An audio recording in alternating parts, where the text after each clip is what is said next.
dia akan diberikan rezeki oleh Allah dengan jalan yang tidak disangka-sangka. Rezekinya datang dengan cara yang tidak disangka-sangka. Gajinya mungkin kecil, tapi penghasilannya gede. Kan itu yang penting.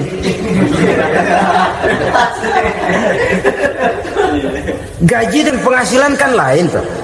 Boleh jadi gaji kecil, asal penghasilan gede, kan nikmat hidup itu. Nah, penghasilan ini ada yang bisa kita perkirakan. Bisa kita perkirakan. Misalnya gaji itu tadi. Kalau saya kerja, gaji saya begini. Ada rezeki yang masuk min haitsu la yahtasib. Tidak kita sangka-sangka, tidak kita duga-duga, tahu-tahu ada saja rezeki. Datang orang bawa persoalan yang mendatangkan hasil. Sebab rezeki, jodoh, maut memang seperti bayangan. Kita uber-uber dia lari, kita diem dia diem. Kan gemesin itu. Bayang-bayang itu begitu. Kita kejar, dia lari. Rezeki juga begitu. Kita diam, dia diam. Setengah mati yang namanya rezeki kita cari, kita uber, ngobek sampai ratusan bohong kita kerjain. Tapi memang belum waktunya, ya sulit untuk tembus. Tapi kadang-kadang giliran kita nongkrong di rumah, datang orang bawain rezeki. Itulah yang namanya rezeki. Tapi ini untuk orang yang bertakwa. Kalau tidak punya kredibilitas takwa, jangan lalu pakai ayat ini. Diberikan Allah dengan rezeki dengan jalan yang tidak disangka. Kan ada ayatnya dah. Kita mah manteng aja di rumah dah. Ntar juga tuh rezeki datang. Ini fasilitas yang diberikan kepada orang yang wa may yattaqillah, bertakwa kepada Allah, yarzuqhu min haitsu la yahtasib, diberikan rezeki dengan cara yang tidak disangka-sangkanya. Maka kadar ketakwaan jangan membuat kita buruk sangka. Tuh orang ya nggak kemana-mana, duitnya ada aja. Kalau dia takwa, Allah berikan jalan keluar. Yang lantas ngelihat kiai orangnya ahli ibadah, ilmunya tinggi, akhlaknya luar biasa, takwanya tinggi, rezekinya lancar, lalu husnuzon nih kiai nggak kemana-mana, duitnya banyak, miara tuyul kali ini. Itu termasuk jaminan Allah yang masuk kategori min haitsu la yahtasib. Yang ketiga, yaj'al lahu min amrihi yusra, dimudahkan segala urusannya, dimudahkan segala urusannya. Kemudian yang keempat, yukaffir anhu sayyiatihi wa yu'azzim lahu ajra, diampuni segala kesalahannya dan dibesarkan pahala kebaikan yang dikerjakannya. Al-Quranul Karim memberikan tuntunan dan ajaran kepada kita bahwa orang-orang yang memperoleh kemenangan itu tidak lain adalah orang-orang yang bertakwa.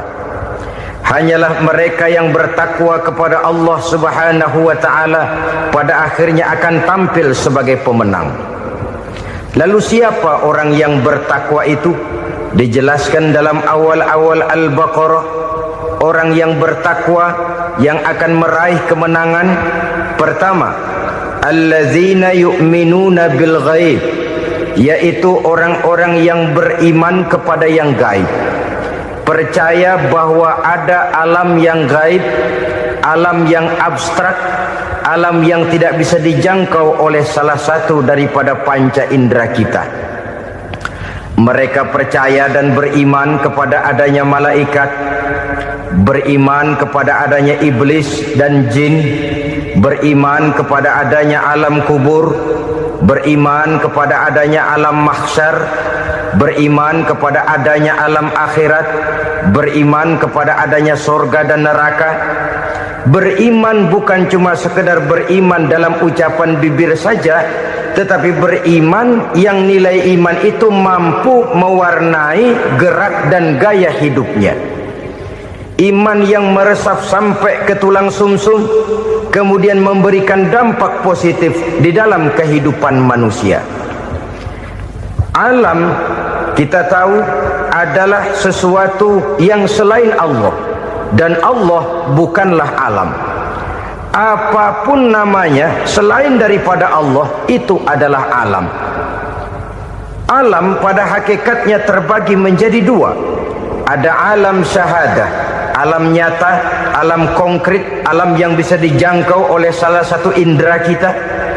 Kemudian ada alam ghaib, alam yang tidak bisa dijangkau oleh panca indera kita, alam metafisika, alam abstrak, alam yang wajib kita imani keberadaannya.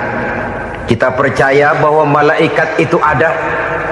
Kita percaya kepada jin, bahwa jin itu ada. Kita percaya kepada adanya iblis dan setan. Bukan percaya kepada iblis dan setannya, percaya bahwa iblis dan setan itu ada. Itu termasuk salah satu daripada sifat orang yang bertakwa kepada Allah.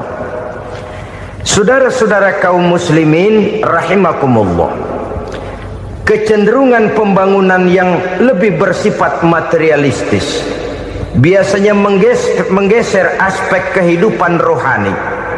Orang berpikir empiri, dan dalam pola pikir yang demikian maka alam gaib tidak lagi mendapat perhatian. Aspek kehidupan yang bersifat rohaniah malah mulai ditinggalkan. Akibatnya terjadilah kepincangan di dalam kehidupan kita. Pernah ada satu pengalaman pribadi dalam perjalanan kembali ke tanah air. Dalam pesawat di sebelah kanan saya duduklah seorang Jerman namanya Heiner Simonsen. Iseng saya ajak kenalan, saya ajak ngobrol, saya tanya dia. Saya bilang, Mas Heiner ini, kalau pesawat yang kita tumpangi ini jatuh ke bawah, kira-kira apa yang bakal terjadi, Mas? Dia bilang, kita semua akan mati. Begitu? Iya. Oke. Apa itu mati? Tanya saya. Dia bilang, untuk tahu apa itu mati, kita harus tahu lebih dahulu apa itu hidup. Saya pikir nih bule bisa ngomong juga. Baiklah kata saya. Apa hidup menurut Anda itu? Oh, hidup itu dia bilang, kalau seluruh anggota badan kita bekerja secara normal, paru-paru memompa darah secara normal, jantung berdetak secara normal, sel-sel tubuh bekerja secara fit, dan organisme tubuh hanya mau bekerja secara normal, dia bilang, kalau kita memberi makan yang cukup, menu yang teratur, dan gizi yang lengkap. Saya bilang, kesimpulannya apa, Ner? Dia jawab, hidup adalah dari tangan ke mulut. Life is from the hand to the mouth, kata dia. Hidup adalah dari tangan ke mulut. Jadi masalah hidup tidak lebih daripada masalah isi perut. Orang pergi pagi, pulang sore, peras keringat, banting tulang, perut yang dibelain. Saya bilang, you are wrong. Sampean salah, Ner. Kamu orang Islam bukan? Bukan. Pantas. Kenapa saya salah? Dia bilang, ya jelas salah. Salahnya di mana? Kamu ini manusia. Kalau hidup cuma dari tangan ke mulut, saya bilang, kambing di kampung saya juga begitu pikirannya, Ner. Itu kambing di kampung saya, asal perutnya kenyang, sudah hidup dia. Perkara besok bagaimana, lusa prospeknya macam mana, bulan depan ada apa, kambing nggak pernah mikir. Di kampung saya kambing juga pikirannya begitu. Kamu Kristen ya? Tadinya. Loh kok tadinya, lalu apa sekarang kamu ini? Dia bilang, sekarang saya netral. Saya tidak beragama, tapi saya percaya kepada Tuhan sebagai pencipta alam. Saya ingat benar dia bilang, I haven't any religious, but I believe to God as the creator of the world. Kenapa bisa netral begitu, Ner? Habis saya bingung katanya.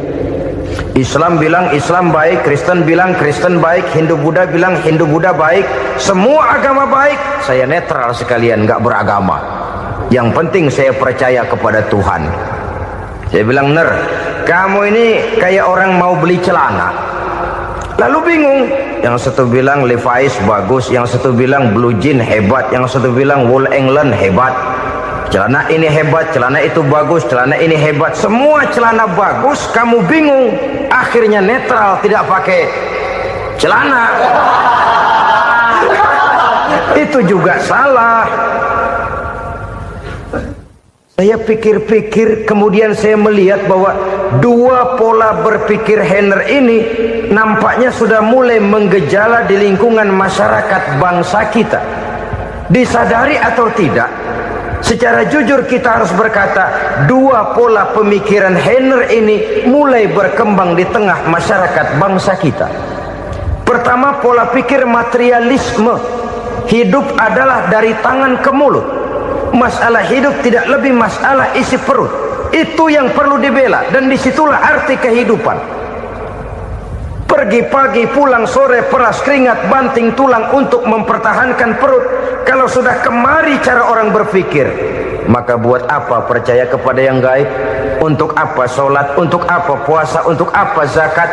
Untuk apa menghadiri majelis taklim? Tanpa kepercayaan kepada yang gaib, hidup berjalan menurut alur empiris dan materialis. Kalau sudah ke sana cara orang berpikir, biasanya orang lalu cenderung menghalalkan segala cara. Hanyalah orang yang percaya bahwa akhirat ada, hanyalah orang yang percaya bahwa alam kubur itu ada, hanyalah orang yang percaya bahwa malaikat itu ada, hidupnya akan lebih terarah dan terkendali. Karena kepercayaan kepada yang gaib, yang merupakan fase daripada kehidupan setelah hidup yang sekarang ini, mewarnai gerak pribadi seseorang di dalam dia melakukan kegiatan hidupnya. Pola berpikir materialisme, disadari atau tidak, mulai menggejala di lingkungan masyarakat bangsa kita. Hidup tidak lebih dari urusan tangan ke mulut, mulut ke tangan, tangan ke mulut. Asal perut sudah kenyang, hiduplah sudah. Perkara bagaimana prospek hari yang akan datang, bagaimana akhirat, tidak jadi persoalan. Ini yang oleh Nabi diperingatkan, ad-dunya sijnul mu'min wa jannatul kafir. Dunia adalah penjara bagi orang beriman dan surga bagi orang kafir. Dulu di zaman Belanda hadis ini pernah disalah tafsirkan, disalah artikan, digunakan sebagai senjata untuk mengkebiri dan membuat impoten umat Islam. Sudahlah umat Islam gak usah macam-macam, kata Belanda. Dunia ini kan penjara buat orang Islam, surga buat orang kafir. Di penjara jangan bertingkah.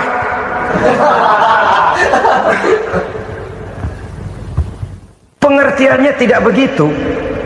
Dunia adalah penjara bagi orang mukmin. Artinya dalam kehidupan dunia seorang mukmin tidak bebas memperturutkan hawa nafsunya. Di penjara hawa nafsunya itu. Sebaliknya surga bagi orang-orang kafir. Buat orang kafir, surgalah dunia ini. Mereka bebas memperturutkan hawa nafsunya.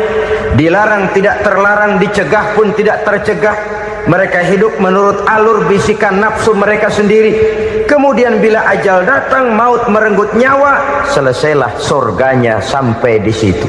Maka bagi orang-orang yang tidak percaya kepada adanya akhirat, kepada adanya alam gaib, surganya sebatas umurnya. Sekali lagi, surganya sebatas umurnya. Bila umur selesai, ajal pun datang merenggut nyawa, selesailah sudah surganya sampai di situ. Alangkah pendeknya perjalanan orang-orang yang tidak percaya kepada alam gaib ini. Bagi kita mukmin, jikalau kita mampu memenjarakan hawa nafsu, kita bisa bahagia di dunia ini. Dan Islam memang tidak menyuruh kita sengsara di dunia. Raih dunia, kejar dunia, gapai dunia sebagai alat untuk mencapai kebahagiaan di akhirat nanti. Hidup adalah satu perjalanan panjang yang terbentang sejak kita terlahir dari alam rahim sampai kepada alam akhirat nanti. Andai kata kita gagal meraih kebahagiaan di dunia, toh kita masih punya akhirat. Tapi jangan jadi dalil yang melemahkan semangat. Biarin dah kita di dunia kebelangsak, yang penting akhirat. akhirnya dunia benar-benar kebelangsah. Bagaimana dunia ini bisa kita raih, dan bagaimana meraih dunia untuk menunjang kepentingan akhirat nanti. Yang kedua, dari pikiran Heiner yang saya lihat menggejala di lingkungan masyarakat bangsa kita, timbulnya manusia-manusia netral, seolah-olah Tuhan yes, agama no, sama Tuhan percaya, agama ogah. Tuhan ngangguk, giliran agama godeng. Padahal hampir dalam setiap ayat dalam Quran, kata-kata amanu biasanya bergandeng dengan wa amilus sholihat, iman dan amal soleh. Ini sebagai isyarat Tuhan dan agama jangan pernah dipisah-pisah. Apabila kita bertuhan, maka kita harus beragama. Apabila kita beragama, maka agama itu harus bersumberkan dari Tuhan yang kita imani itu. Tidak mungkin kita pisah, Tuhan yes, agama no. Sama Tuhan percaya tapi agama bikin sendiri. Sembayangnya cukup bengong 2 jam madep ngulon.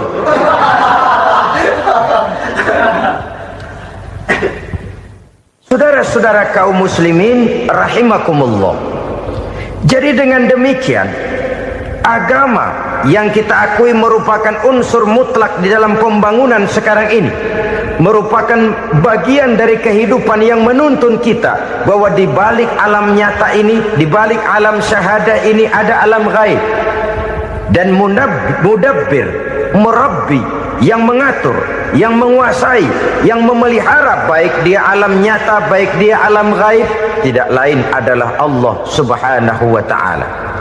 Di sana ada satu super power, satu maha kekuatan yang kita perlu bersandar kepadanya. Sebagai makhluk nyata yang hidup di alam nyata, berbuatlah secara nyata sebagaimana harusnya kita berbuat. Karena Islam jelas bukan agamanya orang pemalas. Islam jelas bukan agamanya orang yang mengajarkan setelah selesai sholat boleh duduk, nggelenggem ayam-ayam, ndelohom, menghitung bintang di langit sambil menunggu keajaiban. Tidak.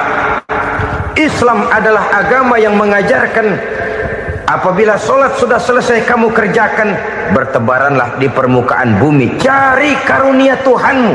Jangan hidup berpangku tangan menunggu keajaiban, karena hidup bukan undian. Jangan berharap untung besar tanpa mau peras keringat. Tapi di sebalik itu toh kita juga harus yakin bahwa di sisi usaha nyata yang kita lakukan ada satu super power, satu maha kekuatan gaib yang menentukan berhasil dan tidaknya usaha kita.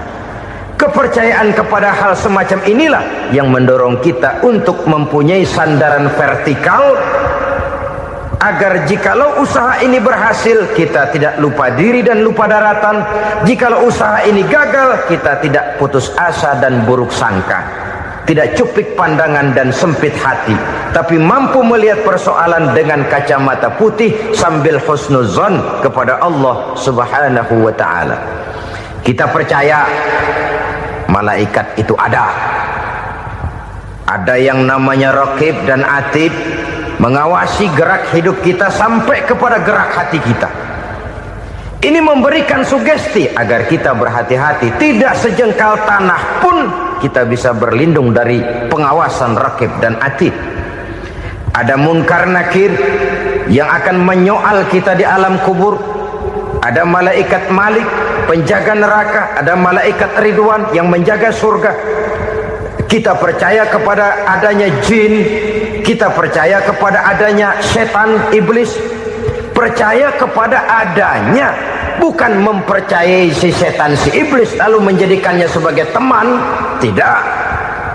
Percaya bahwa mereka itu ada dan merupakan makhluk Allah yang gaib, yang diciptakan Allah Azza wa Jalla. Kepercayaan kepada alam gaib memberikan motivasi terhadap gerak lahir manusia, sehingga dengan motivasi kepercayaan kepada yang gaib, gerak lahir jadi lebih terarah, jadi lebih terpelihara. Pernah seseorang bertanya, "Pak, apakah adanya akhirat bisa dibuktikan secara ilmiah?" Saya bilang tidak bisa, tidak bisa. Kenapa? Karena yang berangkat nggak pernah pulang kembali lagi. Kalau dia pulang kemari bisa kita tanya bagaimana enak di sono.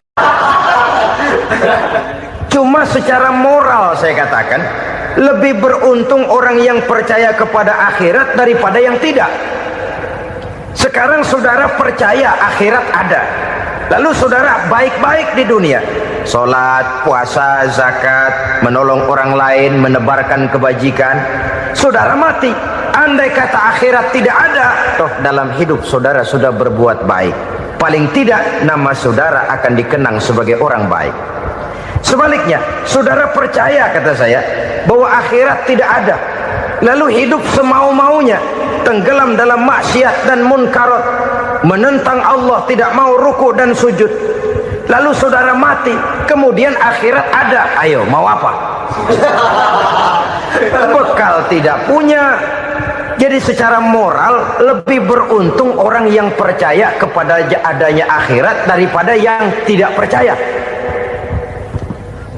Dan itu alam gaib yang tidak bisa dibuktikan secara eksak. Jangankan untuk membuktikan seperti itu, dalam kehidupan sehari-hari saja yang kita rasakan tidak selalu berbentuk toh. Angin, bagaimana sih bentuknya angin? Kita tidak tahu. Merah, buktinya kalau dikerok merah. Yang merah itu kulit, yang kulit kita bukan anginnya.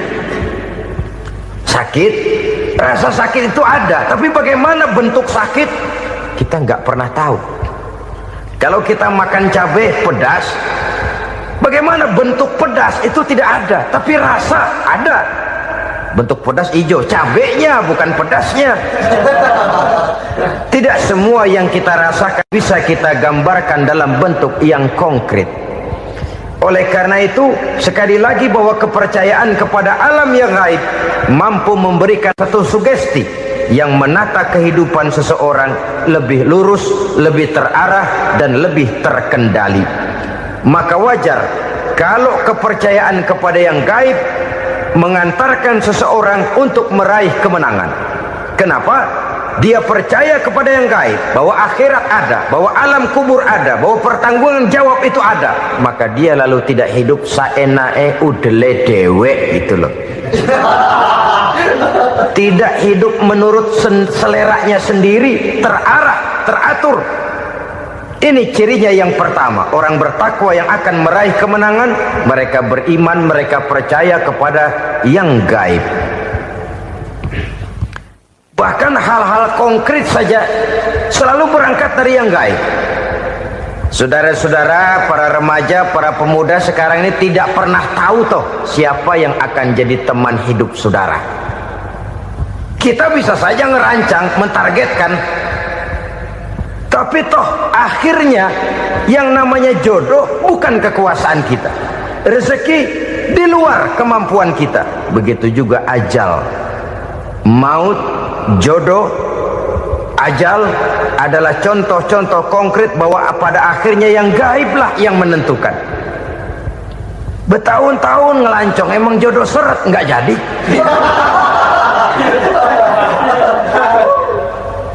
Begitu kenal baru setengah malam nginep ditangkap hansip. Hal-hal semacam itu kadang-kadang kita berpikir suuzon, gilet, perempuannya cakep banget, lakinya rebek amat. Memang begitulah jodohnya. Memang begitulah jodohnya. Saudara hadirin ma'asyiral muslimin yang saya hormati, jadi hal-hal yang konkret saja kita yakini sepenuhnya ditentukan oleh satu superpower yang gaib itu tadi. Dari sanalah segala ketentuan itu berangkat, dan kesanalah segalanya akan kembali. Maka kepercayaan kepada yang gaib meluruskan gerak hidup seseorang, dan itu akan mengantarkan dia kepada meraih kemenangan. Satu. Yang kedua, wa yuqimuna shalah.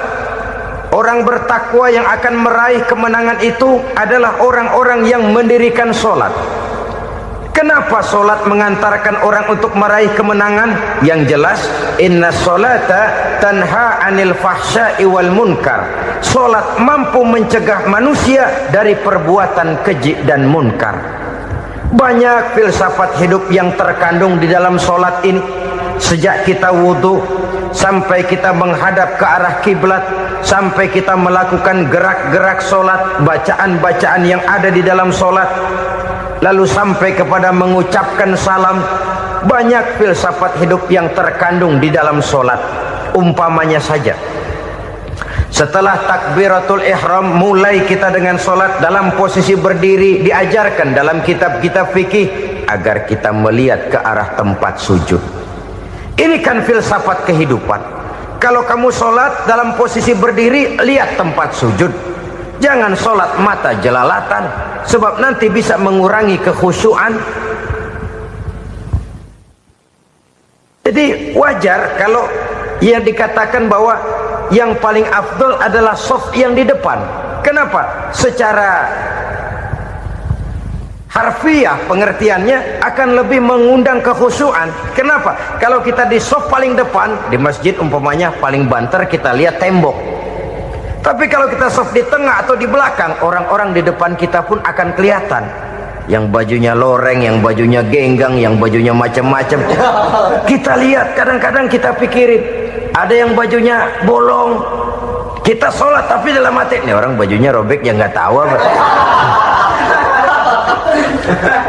Ada saja hal-hal yang mengusik kekhusyuan kita. Oleh sebab itu diajarkan dalam posisi berdiri, lihat, arahkan pandangan matamu kepada tempat sujud. Ini kan filsafat kehidupan. Maksudnya apa? Kalau lagi diri, lihat dong tempat sujud. Kalau udah di atas, ingat dong sama yang bawah. Kalau sudah tinggi, ingat dong dari mana kamu berangkat. Kalau sudah berkuasa, bantu dong yang lemah. Kalau sudah kaya, santuni dong yang miskin. Kalau sudah alim, bimbing dong yang awam. Ini filsafat kehidupan. Dalam posisi berdiri, kau lihat tempat sujud. Ini akan melahirkan kepekaan sosial, di mana seseorang mau tahu kepada orang lainnya. Bagaimanapun kaya kita, tinggi pangkat dan jabatan kita, jikalau hidup hanya untuk kepentingan perut sendiri saja, rasanya belum membawa manfaat di dalam kehidupan kita. Tapi efek yang tertinggi sesungguhnya, solat mencegah manusia dari perbuatan keji dan munkar. Perbuatan keji dan munkar, walaupun kelihatannya mendatangkan uang, membawa keuntungan, tapi itu keuntungan semu, keuntungan sementara. Dengan menipu orang lain kita bisa dapat untung, tapi tidak membawa berkah. Dan itu adalah kerugian besar dalam kehidupan kita. Maka untuk meraih kemenangan, harus dimulai dengan membentuk kepribadian yang tegar, memiliki sandaran vertikal yang langsung kepada Allah Subhanahu wa ta'ala. Dan itu hanya bisa kita tempuh melalui jalur ibadah formal yang sudah ditentukan Allah, yakni solat yang 5 waktu. Untuk memperkuat itu, ada solat-solat sunnah, rawatib, nawafil, sebagai terminal-terminal kontrol cadangan untuk memelihara stabilitas temperatur batin di dalam kita berhubungan dengan zat yang maha gaib, yaitu Allah Subhanahu wa ta'ala. Orang sering bertanya, Pak, itu tetangga saya nggak sholat, duitnya nggak habis-habis, Pak. Nggak sholat tapi mobilnya tambah terus, nggak sholat tapi usahanya makin maju. Tapi di sisi lain ada orang yang rajin sholat, rezekinya butak bener. Anaknya mana kurus, mana korengan. Saudara hadirin ma'asyiral muslimin rahimakumullah, harus saya katakan bahwa solat memang bukan untuk cari duit. Solat adalah sandaran vertikal kita kepada Allah. Sedangkan soal rezeki itu berkaitan dengan sifat Allah maha pengasih dan maha penyayang. Allah maha pengasih, siapapun dikasih kalau mau usaha. Allah maha penyayang, tidak semua orang disayang oleh Allah Azza wa Jalla. Dan belum tentu banyak harta itu merupakan nikmat. Mungkin juga istidraj. Artinya istidraj itu dikasih tapi diambulin, kalau bahasa Betawinya itu. Dikasih tapi diambulin, itu bukan merupakan nikmat sesungguhnya, lebih merupakan azab dari Allah Subhanahu wa ta'ala.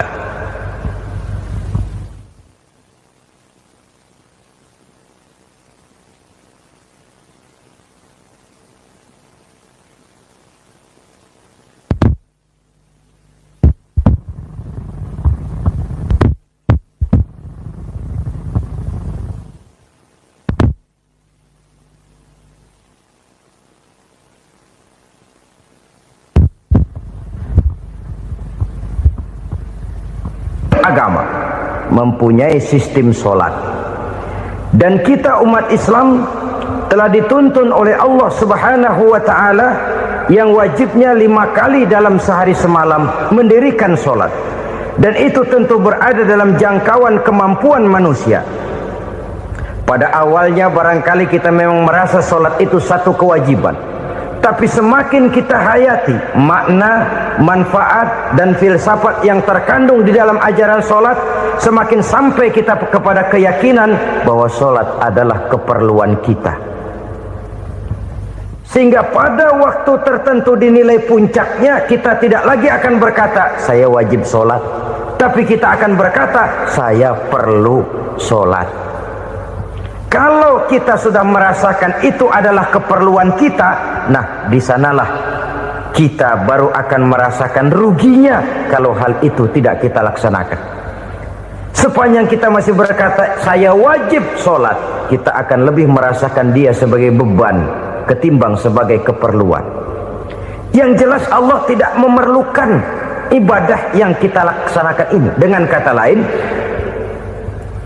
andai kata satu dunia penuh ini orang tidak ada yang sholat satu pun, Allah tidak akan turun dari jabatan Tuhan.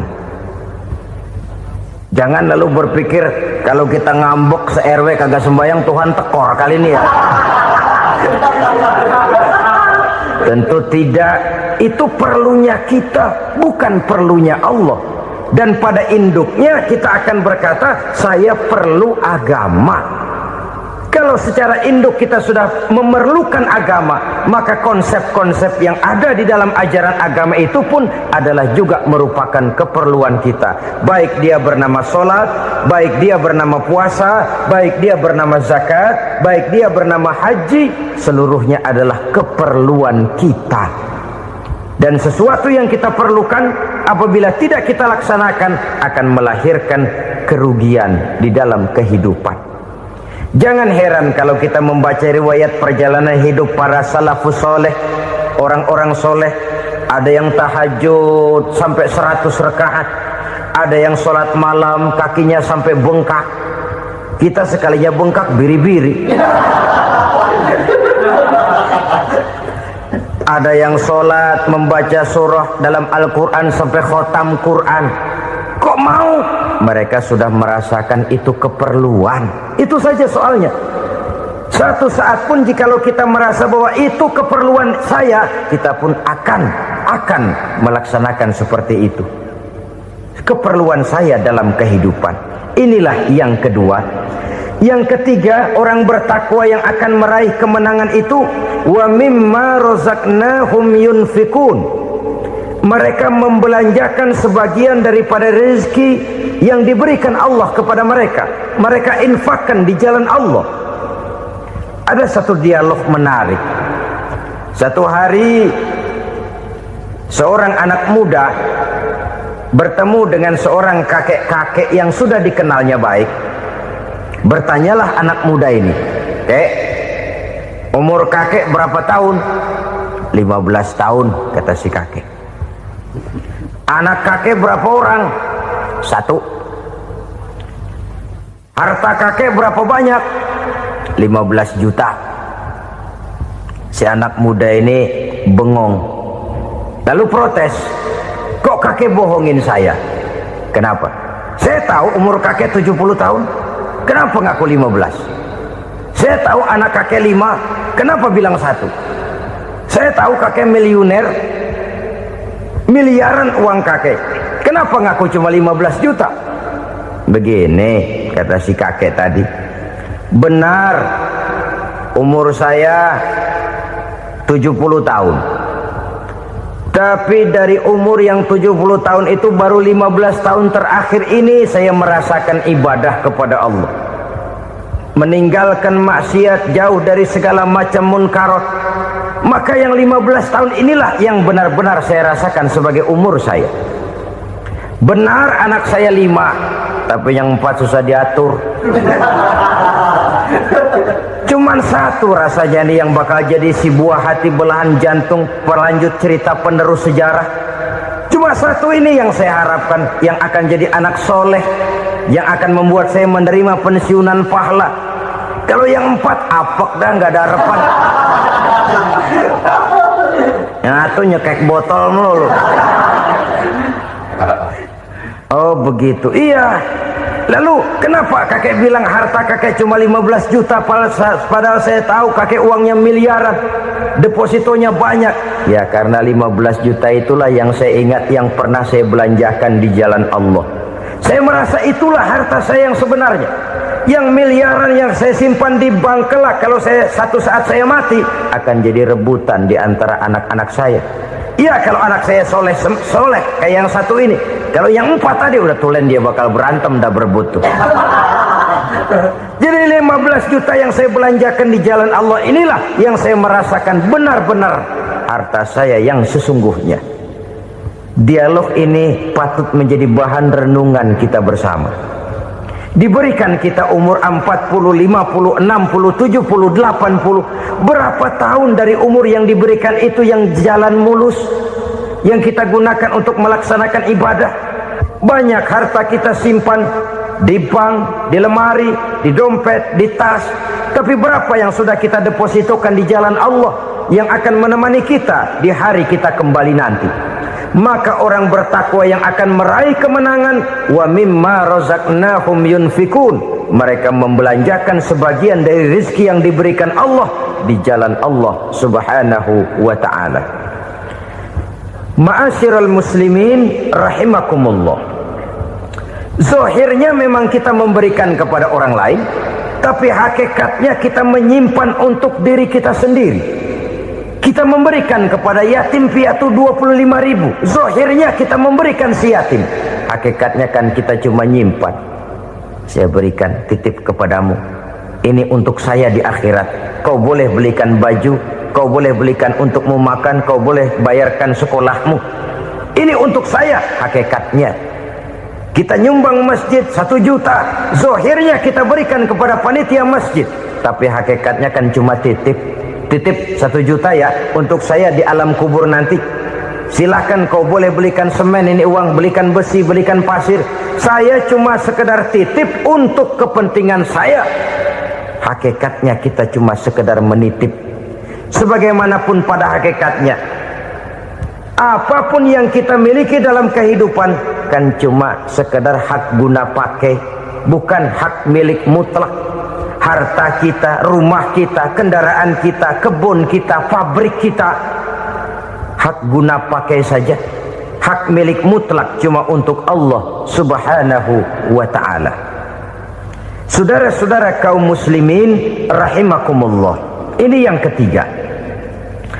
Kemudian yang keempat, orang-orang bertakwa yang akan meraih kemenangan, allazina yu'minuna bima unzila ilaika, mereka yang beriman, mereka yang percaya kepada apa yang telah diturunkan kepadamu Muhammad, ay Al-Quran, yakni Al-Quranul Karim.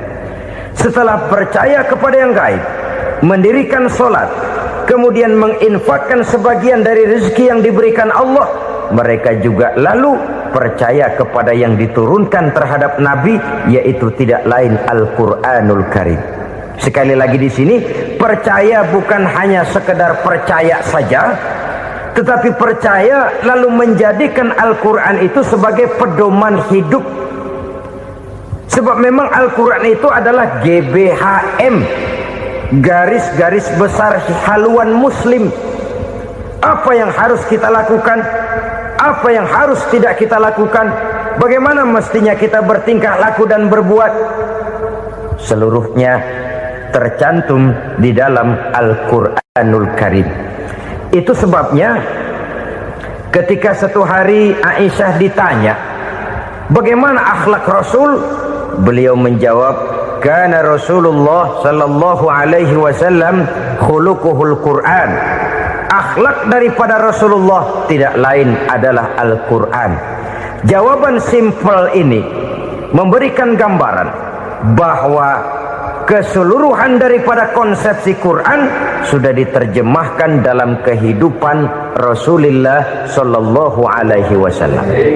Karena kita tahu akhlak adalah keseluruhan dari gerak hidup manusia. Sejak ia berpribadi, berumah tangga, bertetangga, bermasyarakat, sampai kepada berbangsa dan bernegara, Al-Quran tetap memberikan sentuhan nilainya. Oleh karenanya, orang-orang yang bertakwa adalah orang-orang yang menjadikan Al-Quran sebagai pedoman dalam kehidupannya. Dan kita yakini Al-Quran diturunkan kepada Nabi Muhammad bukan merupakan produk Nabi Muhammad. Isi dan redaksinya langsung dari Allah Subhanahu wa ta'ala. Kemudian cirinya yang kelima, orang bertakwa yang akan meraih kemenangan itu, wa ma unzila min qablika.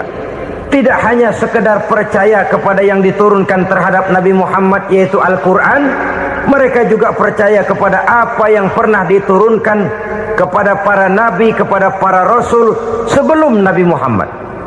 Percaya kepada adanya suhuf, percaya kepada adanya Taurat, percaya kepada adanya Injil, percaya bahwa Allah dahulunya sudah menurunkan Taurat kepada Musa, percaya bahwa Allah sudah menurunkan Injil kepada Isa, percaya Injil ada, Taurat ada, diturunkan Allah untuk Isa dan Musa, tetapi tidak wajib mengamalkannya karena kita sudah diberikan Al-Quranul Karim. Ini yang perlu saya garis bawahi. Kita percaya Allah telah menurunkan Injil dahulu kepada Isa. Kita percaya bahwa Allah telah menurunkan Taurat dahulunya kepada Nabi Musa. Kadang-kadang ini dijadikan dalih, dikacaukan pengertiannya. Quran saja mengajarkan bahwa orang yang bertakwa harus percaya kepada Injil, maka pakailah Injil. Apalagi kalau ayat sebelumnya ditilap, dihapus, dihilangkan, Injilnya yang ditekankan, maka akan terjadilah penekanan yang salah arah. Karena salah arah akhirnya bisa merusak dan menghancurkan akidah. Ketika Rasul suatu saat pernah ditanya orang, "Ya Rasul, bagaimana sikap kita sebagai muslim terhadap Injil yang ada sekarang?" Beliau menjawab, "La tukadzibuhu jami'an wa la tusaddiquhu jami'an." Jangan didustakan seluruhnya, jangan juga dibenarkan semuanya. Artinya, ini sudah merupakan gambaran dari Rasul bahwa dalam Injil yang ada sekarang masih ada ajaran-ajaran tauhid yang dibawa oleh Nabi Isa dan diajarkan kepada umatnya. Tapi juga dalam Injil yang sekarang ini sudah terkena intervensi dan investasi manusiawi. Karena itu Rasul menyimpulkan, la tukadzibuhu jami'an wa la tusaddiquhu jami'an. Jangan didustakan semua, jangan dibenarkan seluruhnya. Kita memang percaya Allah telah menurunkan Injil kepada Nabi Isa dulu, tapi kita tidak wajib mengamalkan Injil. Kita percaya Allah telah menurunkan Taurat kepada Nabi Musa, tapi kita tidak wajib mengamalkan kitab ajaran Taurat. Yang wajib kita percayai dan kita amalkan hanyalah Al-Quranul Karim. Kenapa? Oleh karena baik yang ada di dalam Taurat, baik yang ada di dalam Injil, tentu tercakup di dalam Al-Quran sebagai kitab terakhir yang diturunkan oleh Allah Subhanahu wa ta'ala. Dan itu wajar. Kalau seorang pejabat mau mengeluarkan satu keputusan baru, tentu dia harus meninjau keputusan-keputusan lama. Andai kata dianggap tidak berlaku, dianggap tidak relevan lagi, maka keputusan-keputusan lama itu tentu sudah dianggap tidak berlaku. Sebagian daripada aturan-aturan dalam keputusan lama yang masih dianggap relevan tercantum dalam keputusan baru yang wajib diamalkan. Begitulah hubungannya antara Al-Quran, Taurat, Zabur, dan Injil. 4 kitab samawi yang diturunkan Allah masing-masing kepada Zabur untuk Nabi Daud, Taurat untuk Nabi Musa, dan Injil untuk Nabi Isa alaihi wassalatu wassalam. Ketiga-tiga kitab itu kita percayai adanya, Kita yakini Allah telah menurunkan Zabur, Taurat dan Injil, tapi kita tidak wajib mengamalkannya. Yang wajib kita mengamalkannya sekarang ini tidak lain hanyalah Al-Quranul Karim saja, karena ia mencakup apa yang ada di dalam Zabur, apa yang ada di dalam Taurat, dan apa yang ada di dalam Injil. Keotentikannya bisa dipertanggungjawabkan. Ya, tapi kan Nabi Muhammad sudah mati 14 abad yang lalu, dan di zaman beliau Al-Quran kan belum dikodifikasikan, belum ditulis. Bagaimana keotentikannya bisa dipertanggungjawabkan? Mudah saja. Allah berjanji, inna nahnu nazzalna dzikra wa inna lahu lahafizun. Kami yang menurunkan Al-Quran dan kami yang akan menjaga dan memeliharanya. Allah turunkan Quran, Allah menjaganya. Bagaimana cara Allah menjaga Al-Quran itu? Banyaknya orang-orang yang hafaz Al-Quran. Hafaz Al-Quran 30 juz, 114 surah, 6.666 ayat. Sehingga jangankan satu kata, jangankan satu ayat, satu kalimat saja berubah, sudah akan timbul reaksi dan mudah dimengerti. Kenapa? Banyak orang-orang yang hafaz Al-Quran. Sedangkan pada setiap akhir tahun biasanya malaikat Jibril selalu mengadakan checking terhadap ayat-ayat yang diturunkan pada waktu itu. Di zaman Nabi sendiri sudah ada usaha kodifikasi. Dan yang lebih luar biasa lagi, sampai hari ini tidak seorang pun mampu membuat satu ayat saja semacam Al-Quran. Ke bahasa manapun dia diterjemahkan, naskah aslinya tetap ikut, rujukan dasarnya tetap ada. Berdasarkan itu, maka tidak mungkin terjadi penyelewengan terhadap atau pemalsuan terhadap ayat-ayat Al-Quranul Karim. Kesuciannya, keotentikannya, kemurniannya bisa dipertanggungjawabkan. Ma'asyiral muslimin rahimakumullah. Oleh karenanya, konsepsi dasar daripada ajaran Islam ini memang tidak lain adalah Al-Quran dan Sunnah. Isi daripada agama Islam yang merupakan iman, Islam dan ihsan, konsepsi dasarnya tidak lain adalah Al-Quran dan Sunnah Rasulullah Sallallahu Alaihi Wasallam. Maka yang kita perlukan sekarang ini adalah terjemahan Al-Quran di dalam kehidupan kita. Dengan demikian, maka gaya kehidupan yang lebih Qurani itulah yang kita dambakan. Kita perlu memang terjemahan Quran dalam bahasa Inggris, dalam bahasa Belanda, dalam bahasa Jepang, tapi yang lebih kita perlukan adalah terjemahan Quran di dalam kehidupan kita. Konsekuen, tidak memanipulasi, ringan sama kita jinjing, berat sama kita pikul. Jangan kalau lempengan ayat Quran tuh kira-kira enak diamalin, keras teriakan kita. Giliran kira-kira ayat Quran itu mukul kepala kita sendiri, diam kita. Itu ciri yang pernah disindir Allah dalam awal-awal Baqarah juga itu. Ciri beragamanya orang yang munafik. Kullama adha'a lahum masyawfih, kata Allah. Wa iza azlama alaihim qamu. Apabila terang mereka jalan, apabila gelap mereka berhenti. Artinya, kalau kira-kira di Islam nguntungin, rame-rame pada teriak Islam. Tapi ketika diminta untuk berjuang, ketika dituntut untuk berkorban, rame-rame mengundurkan diri. Nasib agama tidak ubahnya seperti daun pisang yang dikait orang di tepi jalan lantaran tak berpayung di ketika hari hujan. Manakala hujan usailah sudah, daun itu pun dicampakkan di tepi jalan, diinjak pula orang nan lalu. Artinya, orang menjadikan agama cuma sebagai lipstick, decoration only, tidak konsekuen. Hanya pada saat-saat kelihatannya Islam membawa keuntungan, rame-rame orang teriak-teriak tentang Islam. Tapi jikalau diminta berjuang, jikalau dituntut untuk berkorban, biasanya rame-rame juga mengundurkan diri. Jangan heran kalau mayoritas hitungan kita, tapi minoritas peranan kita. Kuantitas kita dalam jumlah, tapi dalam kualitas kita lebih sering jadi penonton daripada jadi pemain. Padahal itu sangat tidak boleh terjadi. Umat Islam di Indonesia harus bangkit. Umat Islam di Indonesia harus sadar akan keberadaannya. Tidak boleh hanya jadi penonton berpangku tangan, karena memang agama kita juga mengajarkan untuk konsekuen di dalam menjabarkan ajaran-ajaran daripada agama kita. Kita sering jatuh menjadi umat yang lemah oleh karena kita ini tidak pandai menggalang kebersamaan yang diakibatkan tidak konsekuennya kita.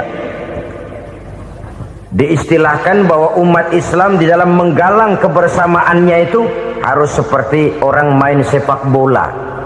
Saudara-saudara kan tahu orang main sepak bola itu. Orang main sepak bola, kalau pertandingan belum dimulai sih silakan saja kumpul di luar lapangan, atur strategi yang baik. Tapi kalau pertandingan sudah dimulai, turun ke lapangan hijau, jangan kumpul terus. Ada sepak bola gotong royong, mundur-mundur rame-rame, depan ke depan kumpul melulu mainnya. Kalah. Orang main sepak bola itu ya harus ada penyerang tengah, harus ada penjaga gawang, harus ada strikernya, harus ada kiri luarnya, kanan dalamnya yang jadi backnya. Posisi boleh bermacam-macam, tapi yang penting saling ngoper untuk menggolkan gawang lawan. Begitulah umat Islam ini. Boleh ada yang jadi pejabat, boleh ada yang jadi pengusaha, boleh ada yang jadi petani, silakan ada yang jadi seniman, ada yang jadi penyair, ada yang jadi artis sekalipun. Tapi kalau sudah berhasil menguasai bola, jangan lupa operannya. Operan itu yang langka. Kita ini muslim kadang-kadang kalau sudah memegang menguasai bola, kalau belum mau mampus, belum mau ngoper. Nanti kalau sudah nggak punya bola, baru mau ngoper. Kalau sudah dengar-dengar mau dekat pensiun, baru mau jihad, baru mau berjuang, baru mau ngurus pesantren. Tanda tangan sudah tidak laku, memo sudah tidak dihargai, baru mau berjuang. Kemarin kemana mas?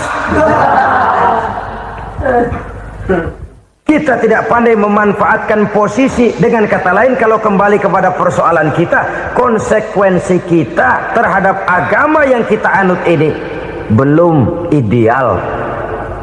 Kita masih lebih sering berislam ini pada saat-saat yang menurut perhitungan kita membawa keuntungan. Tapi kalau diminta berjuang, dituntut berkorban, yang itu pun hakikatnya adalah untuk kepentingan kita juga. Allah tidak pernah menuntut kita untuk jihad bagi kepentingan Allah, itu tidak. Berjuang menegakkan agama Allah, apakah untuk kepentingan Allah? Tidak. Untuk kepentingan kita. Sebab nilai-nilai jihad itu pada akhirnya akan membawa kita kepada satu kebahagiaan. Setidaknya kalau tidak di dunia, tentu di akhirat sebagai syahid. Oleh karena itu, pada bagian akhir ini saya ingin mengajak, marilah kita konsekuen. Sekali kita berkitabkan Al-Quranul Karim, mari dia kita jadikan pedoman. Jangan cuma kita jadikan sebagai penghias dinding, pelengkap rumah, bahwa di rumah kita ada Al-Quran, tapi yang baca kecoa. Habis pada bolong tuh Quran. Yang penting kan punya Quran. Ditaruh di pintu rumah. Biar apa? Biar kuntilanak kagak masuk katanya.